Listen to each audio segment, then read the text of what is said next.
desde que a gente esteja disposto a pagar o preço.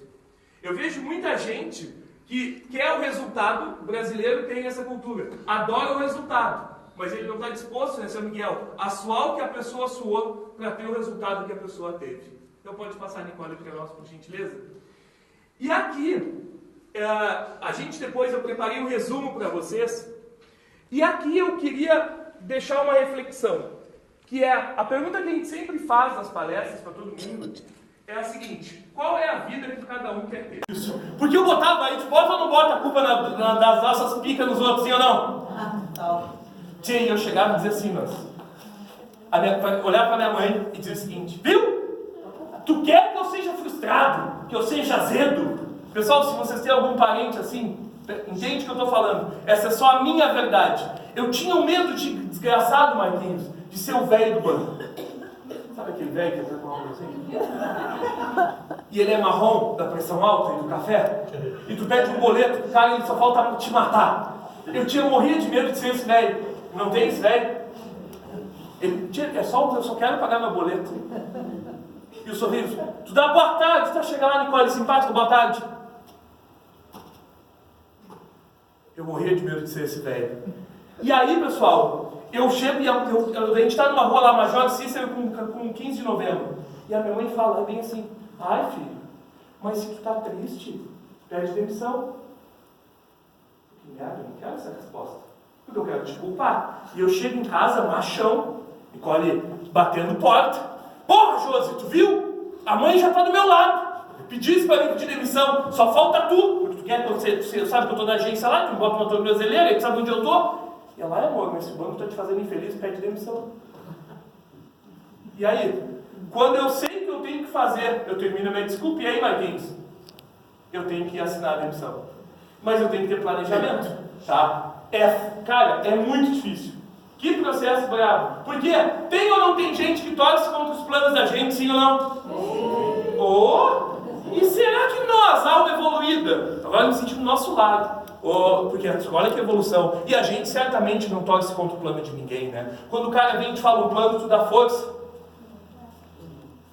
Eu achei que estava no nosso lado, Marquinhos, mas não estou num grupo de pessoas normais. E eu comecei a entender, pessoal, que a pior coisa que a gente pode fazer é mandar contra o plano dos outros. Se o cara te diz: Jonathan, vou vender cocô, tem plano? Tem meta? Vai aí, te faz feliz? Vai aí, cara. Porque quantas pessoas podem, inclusive vocês, achar que não faz sentido nenhum? E uma vez eu fui atender uma moça, Nicole, que ela tem valores como segurança, estabilidade, tranquilidade, paz e harmonia. Essa pessoa tem que empreender, pessoal? Claro que não. Ela tem que buscar a verdade dela. Só que a verdade dela olhando para dentro, não olhando para o outro. A gente vive uma vida que a gente só olha para o outro, a gente esquece de olhar para dentro. Claro que teve gente que pensou alternativa B. Passa o próximo slide agora, Nicole. Esse é o slide que agora a gente mostra. Tá? Esse slide é o seguinte: hashtag chupa mãe, hashtag chupa pai, hashtag chupa Josi. Tá? A gente está 6 estados, 31 cidades, e a gente já atende Brasil, uma moça na Itália chamada Daniele e um rapaz chamado Takeshi no Japão. E pessoal, o que é isso? É muito legal, tá? Porque resultado gera respeito. E às vezes a gente quer que não quer, pessoal, o resultado, o respeito de quem importa. Faz sentido, pessoal? A gente busca ou não busca respeito, sim ou não? Sim. Só que às vezes tu não tem resultado. E aí a tua opinião passa a valer muito menos. Então, isso eu vejo. Tem uma galera que quer, por exemplo, respeito de pai e de mãe. Como? Só fazendo cagada. Tu não vai ter respeito. E aí, às vezes, tu tem que pagar um preço, porque dá medo fazer esse movimento, Marquinhos. É óbvio que dá. Mas tu tem que ter convicção, tu tem que ter planejamento. Então, pessoal, tudo isso que eu estou falando é porque eu queria que as pessoas em geral, as pessoas que me conhecessem, elas tivessem mais resultado e elas vivessem como é bom, elas entendessem como é bom viver uma vida onde as pessoas te respeitam, onde tu confia em ti mesmo, tu pode passar por isso. E eu entendi que a gente tem que dançar conforme a música. A música hoje não é uma música legal, não é uma música fácil de ser dançada. E eu tenho que me adaptar. Só que a gente, por ser infantil às vezes, a gente quer que o mundo se adapte a gente. E quem tem que se adaptar ao mundo somos nós. Isso é um problema gigantesco. Às vezes, assim, por exemplo, eu chego numa empresa e o cara não está faturando. Eu falei, baixa o teu preço. Não, mas eu não posso vender por menos do que eu vendo. Então, mas o teu cliente tem dinheiro? Não, te adapta a ele. E isso, pessoal, a adaptação ao meio é uma prova de humildade, porque o mundo não gira em torno de mim. Pessoal, se não existir meus clientes, eu existo, pessoal, sim ou não? Não. E aí, por eu ter a vida boa que eu tenho hoje, sabe como é que eu trato os meus clientes, pessoal? Na palma da mão. Porque são eles que pagam a minha conta. São eles que me sustentam. E mais do que tratar o cliente como cliente, eu acho que eu tenho que tratar o cliente como pessoa. Porque todo mundo é uma pessoa. Então, esse era o meu recado. Eu acho que a gente precisa, pessoal, se adaptar ao meio, a gente precisa ser mais adulto e a gente precisa, pode passar, Nicole, olhar mais para dentro. Muito menos para frente. Eu acho que a gente vive num mundo que é muito ansioso. A gente passa olhando só para frente. Ou a gente se culpa ou não se culpa por aquilo que já passou? Oi? Sim. E se culpar por aquilo que já passou faz com que aquilo mude? Não. Então por que a gente se culpa? Eu sempre tenho essa resposta quando eu pergunto. E às vezes eu fico olhando para o lado. O que o meu primo tem? O que o meu parente tem? O que o meu amigo tem? Por que eu não olho para dentro? Eu entendi nessa caminhada toda, pessoal, que eu precisava viver a vida que eu quero viver. E uma moça chamada Amanda Chagas Soares, ela me fez uma reflexão, que é a reflexão que eu queria deixar com vocês aqui agora. Que é o seguinte: como seria a vida de vocês se não houvesse nenhum tipo de pressão social? Como é que seria a tua ação se tu não tivesse nenhum tipo de pressão social? Eu descobri, pessoal, que a minha ação seria exatamente igual, porque eu faço o que eu gosto, por fazer o que eu gosto, pessoal. Aumenta ou não aumenta a minha probabilidade de fazer bem, sim ou não? Sim. Quantas risadas a gente deu? A gente esperava dar as risadas que a gente deu? Não. E aí tu passa rápido, tu não caga lento, tu não é impositivo, a tua vida fica um pouco mais leve. E a gente precisa colocar, pode passar, Nicole, o último slide, significado emocional nas coisas, tá? Eu entendi também que boa parte das pessoas faz uma inversão da lógica da vida.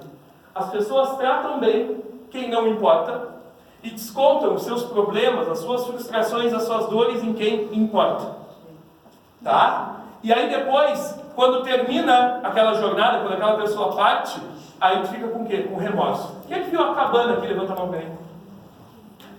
Eu levei 3 turmas do curso de PNL para ver a cabana. Tá? Quero a atenção de vocês por mais 1 minuto. E eu cheguei e falei, beleza, tu foi lá ver a cabana. Aí morri chorando da porra da cabana, Marquinhos. E aí, eu tenho a chance hoje de conviver com muita gente. E eu vi que os maiores problemas da gente estão nas relações mais próximas. Porque a gente é legal com quem não importa. E aí, depois vai para a cabana e morre chorando. Vê um vídeo num curso e morre chorando. Porque eu não terapeutizo as relações mais próximas a mim. E eu entendi, Fábio, que eu só sou legal com quem eu não conheço, porque eu sou legal com quem importa. E hoje é um dia bem especial para mim. Primeiro, por estar aqui com vocês, ter uma caminhada muito longa já, né? Mas a Juliana e o Mário, que são meus primos, e hoje é a primeira vez que a pessoa, junto com a minha filha mais importante da minha vida, está me vendo em ação. A minha mãe, aquela senhora ali. São umas manteigas. É isso aí.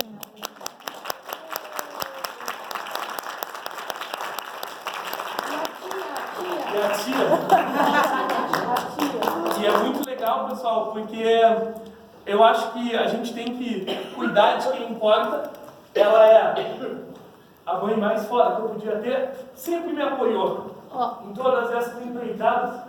E a cada evento que eu faço, eu sempre penso, independente do tamanho, que elas têm que ter, meu pai e minha mãe têm que ter honra, orgulho do filho delas. E se eu sou alguém legal, por causa daquela mulher. Valeu.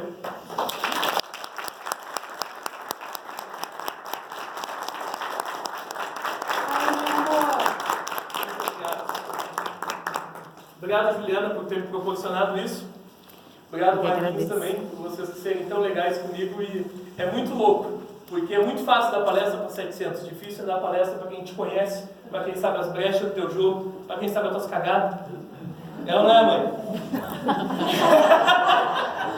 Vai pensar teu suco, né? E é muito louco, pessoal, porque cuidem bem de quem importa, tá? Porque vocês não sabem, como o vídeo diz, quando termina o tempo de vocês. Se terminasse meu tempo agora, eu ia só ia pedir conforto para essa gente. Eu tenho um primo que mora, né, em Hamamatsu, no Japão, e ele chega e diz assim para mim: gordo desgraçado, o que adianta tu estudar o que tu estuda e ser colado nessa velharia toda? E eu sou. Tu fica cheirando o rabo deles, eu cheiro. Por quê? Porque são eles que importam. Então eu só sou legal com vocês porque eu sou legal com quem importa. Essa é a mensagem, a vida de vocês vai melhorar bastante, tá? Valeu.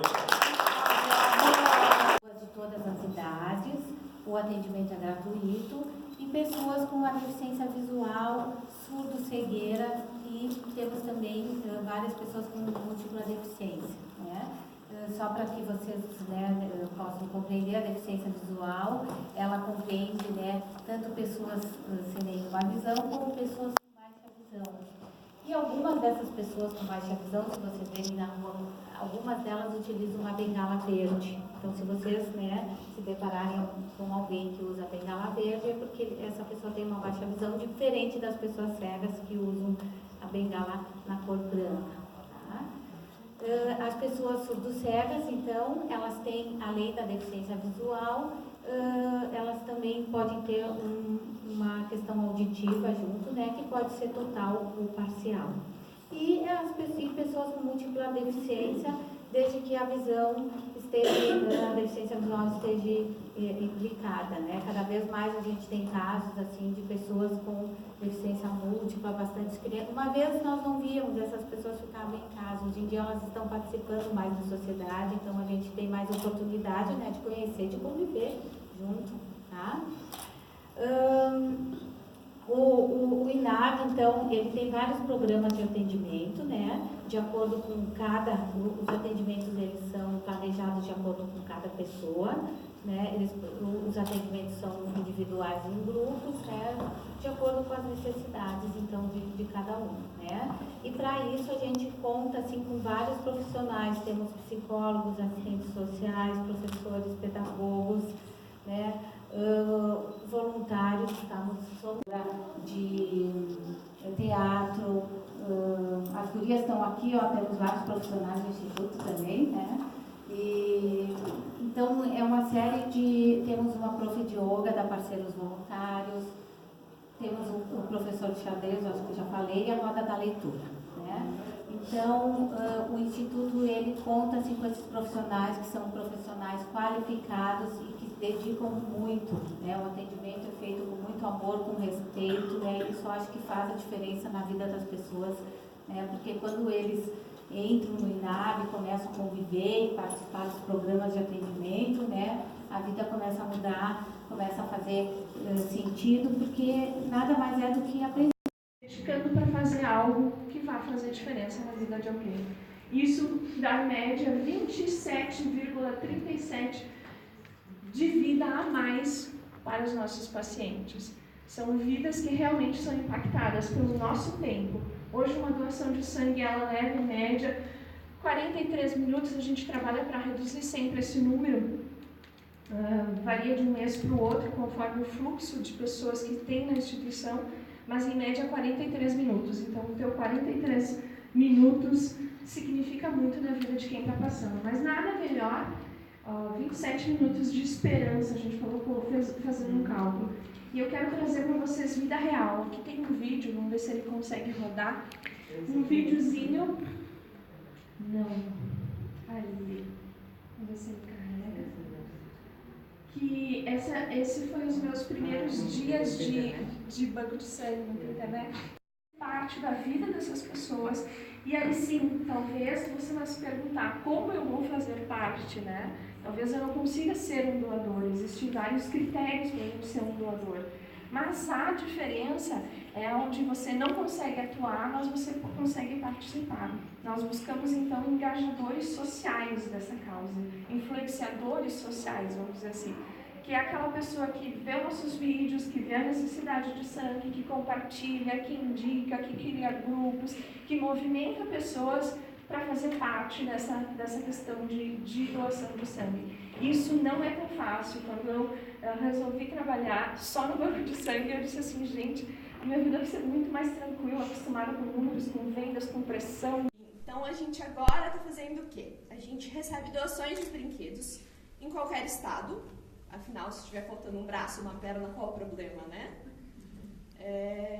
Cabelo cortado, tudo. A gente recebe doações de brinquedos, podem ser novos, podem ser usados, e a gente transforma conforme a demanda. Essa demanda é trazida por hospitais. Atualmente, o hospital que a gente está trabalhando é o Hospital da Criança Conceição, em Porto Alegre, porque para mim fica mais fácil, que eu moro lá. Mas a gente também tem uma parceria aqui com o Hospital Pompeia, e a ideia é expandir um pouco mais. Não é só adaptar para crianças específicas um brinquedo semelhante ao seu, mas sim adaptar a brinquedoteca inteira do hospital. Porque quando uma criança está fragilizada, está hospitalizada, ela perde muita referência do seu universo, e é muito bom poder ir para um lugar chamado brinquedoteca. Imagina chegar na brinquedoteca e ter lá um brinquedo que tem a mesma gastrostomia que eu, que é um procedimento que me impede de comer, mas tudo bem, porque o boneco também tem. Tem um boneco de muleta, um boneco de cadeira de rodas, tem alguém com uma colostomia, com aquela bolsinha aqui, bolsinha colorida, de várias cores. E, inclusive, agora o nosso projeto também é criar, e aí uma grande pretensão, uma unidade de internação igual a do hospital, do tamanho da Casa da Barbie, para deixar junto com a Casa da Barbie, para as crianças poderem brincar na unidade de internação, poderem interagir dessa maneira. Então, a gente está divulgando o projeto aqui porque a gente precisa de vários tipos de doação.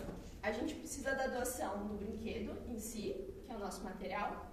A gente precisa da doação do talento de várias pessoas, de quem sabe fazer uma costura, de quem sabe adaptar uma coisa, de quem sabe mexer em mídia, em rede social para poder divulgar.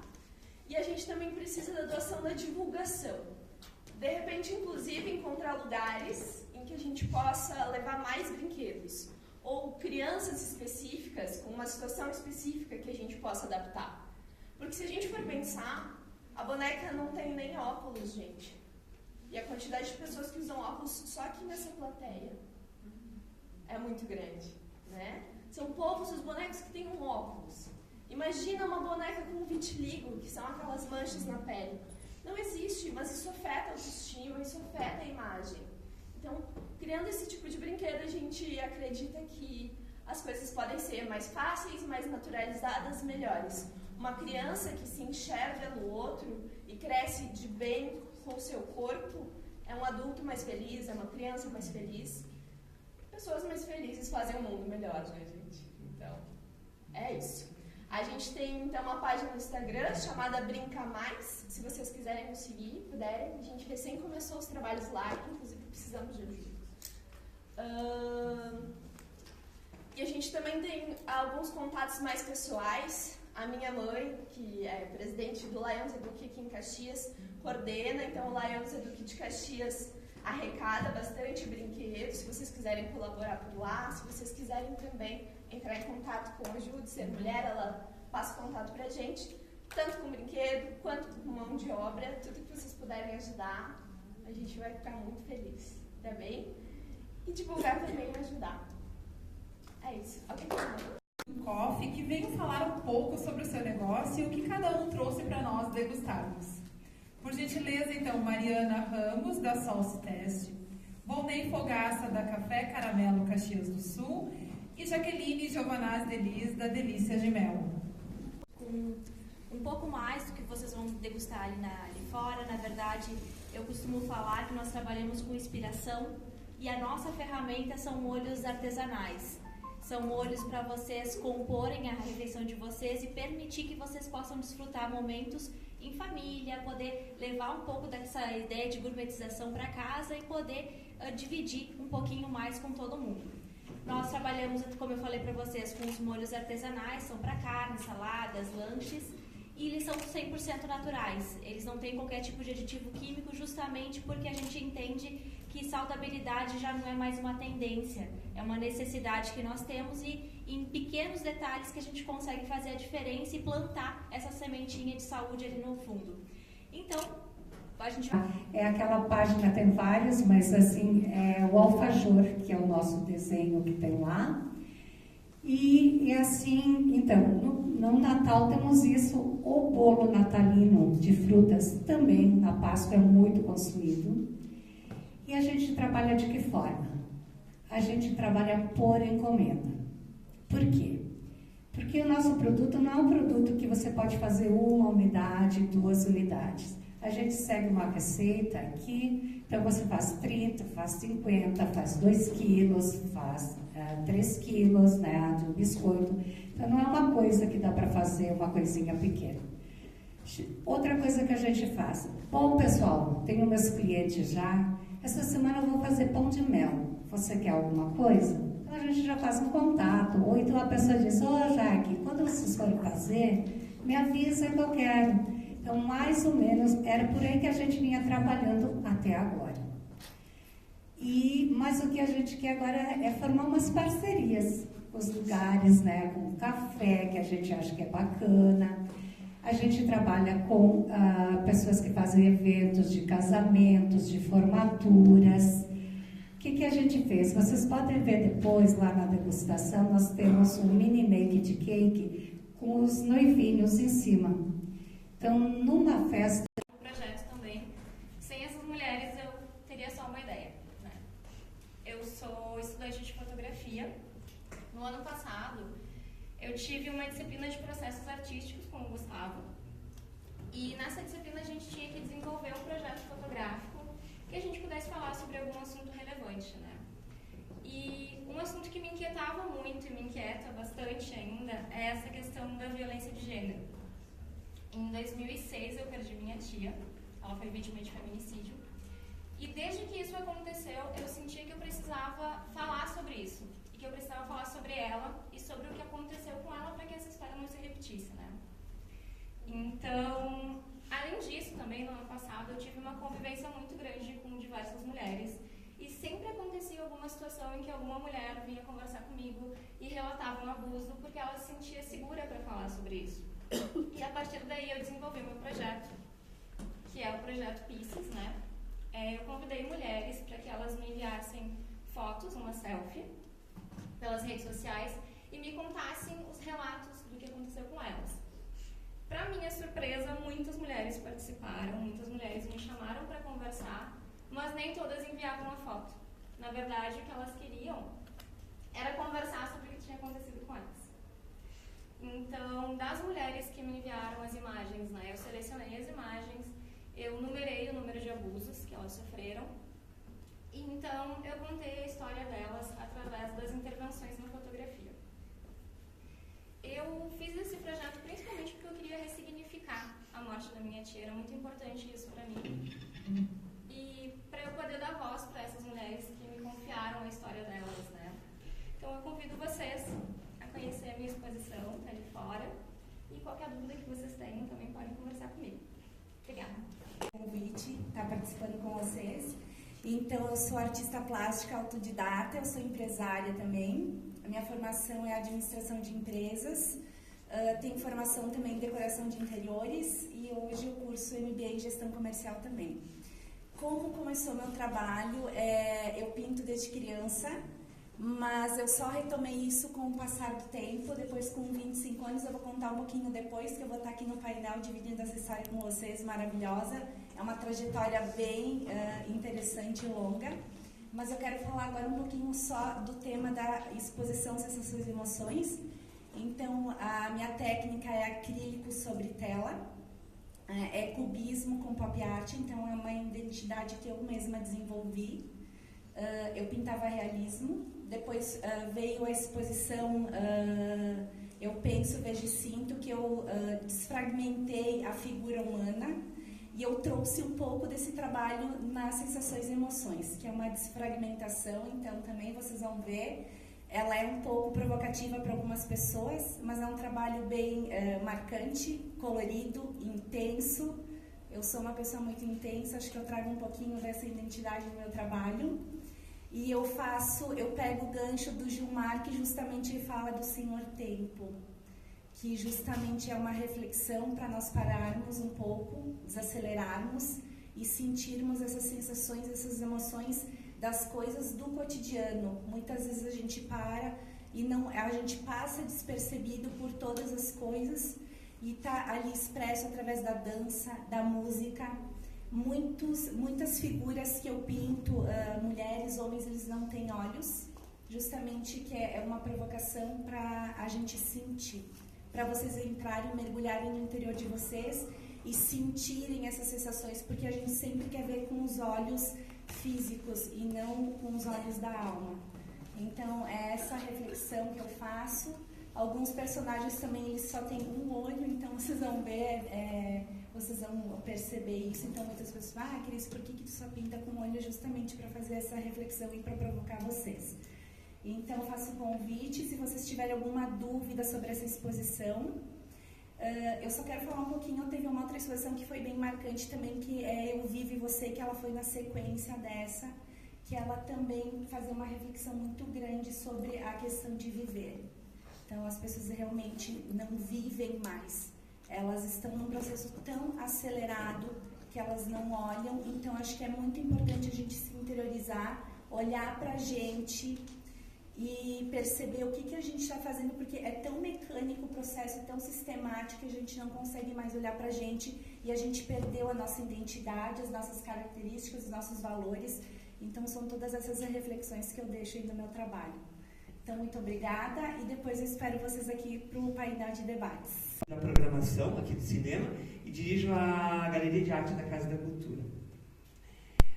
Por que eu escrevo crônicas? Porque eu acho que eu gosto muito da filosofia, que é a minha formação, porque ela é uma tentativa de nós entendermos a vida um pouco além dos atos cotidianos, dessa forma um pouco inconsciente com que a gente vive a vida. Eu aprecio muito um escritor romano chamado Lúcio Ateneu Sêneca. Ele viveu o período final da era antes de Cristo e dos primeiros anos depois de Cristo, e ele dizia que nós reclamamos muito que nos é tirada a beleza, a juventude, relacionamentos, trabalhos, mas a gente despende aquilo que é mais precioso e que nunca mais vai ser recomposto em nós, o tempo. E por isso que ele diz que a vida de ninguém é curta. Ou ela é bem vivida, ou ela é mal vivida. Então, uma pessoa pode viver 80 anos e ter desperdiçado todo esse tempo. Outras, mais sabiamente, aos 20 ou 30 anos, podem ter encontrado algum foco de importância, de sensibilidade, de afetividade e ter vivido muito mais intensamente. É mais ou menos aquilo que um filósofo contemporâneo chamado Michel Onfray diz num de seus livros. Ele nos incita a viver desenfreadamente até usar os sapatos furando a sola. Ou seja, não economizar na vida. E nesse não economizar, eu acho que entra uma proposta muito importante desse projeto, que é a generosidade, né? Que é o acolhimento dos outros. Mas, como nós filósofos entendemos, a gente só pode chegar ao outro quando nós sabemos exatamente quem nós somos, quando nós fizemos essa investigação profunda dentro da própria alma. Para tanto, nós não precisamos cursar um curso de filosofia, fazer um curso de filosofia. A gente precisa unicamente estar atento àquilo que a vida nos mostra. E nós temos muitos momentos em que essas lições de sabedoria, essas lições de bem viver podem ser colocadas em prática. O que eu tento no meu trabalho é tentar desmanchar um pouquinho aquela seriedade, às vezes, que a filosofia tem e trazer para uma realidade mais imediata. Eu tenho muito interesse em observar como as pessoas se relacionam. Que código de comportamento, o que está acontecendo no nosso tempo? A gente percebe um mergulho vertiginoso no mundo virtual, mas que implicações isso tem para o contato mais imediato? Eu sou bastante resistente à ideia de terceirizar tudo isso, os afetos, os abraços. Acho que o que nós estamos fazendo hoje, que é esse olho no olho, essa proposta de sermos seres humanos melhores, ela tem um valor humanista muito maior do que nós trocarmos essa experiência da epiderme, do corpo, por uma pequena tela luminosa. Acho que tudo cabe no humano. São recursos que nos jogam para o futuro. Nós não podemos realmente ter uma visão saudosista da vida, mas também a gente tem que aprender a equilibrar as coisas. E essa observação permanente, essa investigação daquilo que está acontecendo, talvez seja um dos caminhos mais proveitosos para qualquer ser humano, o que é muito mais legal, disponível só através do uso da nossa mente. Nós não precisamos de nenhum recurso, senão da nossa capacidade de olhar, sentir, perceber e partilhar com o outro depois. Então, durante esses 20 anos, eu tentei mapear um pouquinho o que seria essa realidade que nos toca, né? O que nós estamos fazendo de positivo para nos construirmos e não jogarmos fora esse tempo, né? O Machado de Assis, que é um outro grande escritor que eu admiro, ele dizia que o tempo é um roedor, ele tudo nos vai tirar, tudo, absolutamente tudo. É por isso talvez que a gente tenha tanta resistência em pensar na morte, na própria morte. Por isso que hoje a morte ela se tornou uma coisa longínqua, séptica. Se vocês forem ver, quando a gente frequenta um velório, o tema é pesado, mas quando a gente frequenta, as salas são brancas, elas têm uma música muito suave. É como se nós estivéssemos em qualquer lugar, menos pranteando alguém que nos foi querido durante a vida. Então, os meus filósofos sempre dizem: ama a vida, tendo sempre consciência que tu irás morrer. A morte, mais do que um exercício de sofrimento e de tristeza, ela nos joga de volta para a vida. Vejo tantas pessoas preocupadas em descobrir se há vida depois da morte. Segundo um poeta muito admirado entre nós, o Mário Quintana, ele diz que é muito mais importante a gente descobrir se há vida antes da morte. Porque às vezes a gente se deixa levar por atos tão banais, tão corriqueiros, e a gente precisa, claro, temos trabalho, família, temos contatos mais imediatos, mas por que não pensar que nós podemos ser mais do que esse simples organismo físico? Por que não pensar na alma, não como necessariamente alguma coisa que vá sobreviver, talvez, claro, ao corpo, mas como uma rica experiência de pensar o infinito. Porque nós somos limitados, nós somos pequenos, nós somos modestos. E talvez por essa nossa condição fique bastante difícil pensar o infinito. Mas a palavra, a arte, o cinema, a literatura, a poesia principalmente, eles fazem uma espécie de depuração no nosso espírito. Ninguém sai, depois de ter visto um filme, ter lido um poema, da mesma maneira que entrou. Alguma forma, alguma coisa muito sutil, que às vezes a gente não consegue traduzir com palavras, ela altera a nossa maneira de ver a vida. Eu escrevo para isso, para tentar ser um ser humano um pouco melhor. Eu escrevo também para entregar para outras pessoas palavras que talvez, de uma maneira muito modesta, possam indicar algum caminho para seguir a vida desse momento em diante.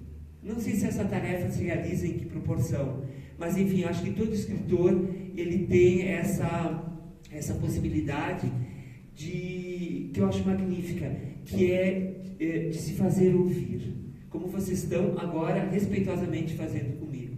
Numa época em que todo mundo opina sobre tudo, em que nós somos convocados o tempo inteiro a nos expormos, desde os atos mais banais até aquilo de maior importância, tudo parece que só tem significado se experimentado e partilhado publicamente.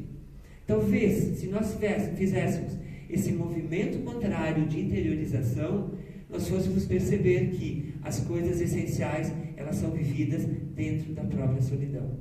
E muitas vezes elas não são alcançadas pela linguagem. Então, eu espero que no momento em que nós sairmos daqui, nós possamos refletir um pouco sobre isso. Espero encontrá-los ao lado do café. Eu publiquei 7 livros ao longo da minha vida, tá? 4 ou 5 estarão disponíveis. Se vocês se interessarem, eu gosto de falar sobre psicologia, filosofia, literatura, comportamento, crianças, família, solidão, tudo me interessa. Eu sou bastante curioso. E tento fazer isso de uma maneira muito simples, né? Como eu disse no início, quebrando às vezes essa arrogância da filosofia, porque eu acho que todo discurso que não pode ser transformado em prática, ele não vale para a vida. Então, para mim, a filosofia, ela sempre foi uma forma de estar mais consciente no mundo. Né? E ao longo desse tempo, é a minha tentativa de traduzir o tempo em que eu vivo. Obrigado pela atenção de vocês. Eu espero que logo, logo nós possamos partilhar mais algumas palavras. Né? Estava colocando pessoas muito jovens.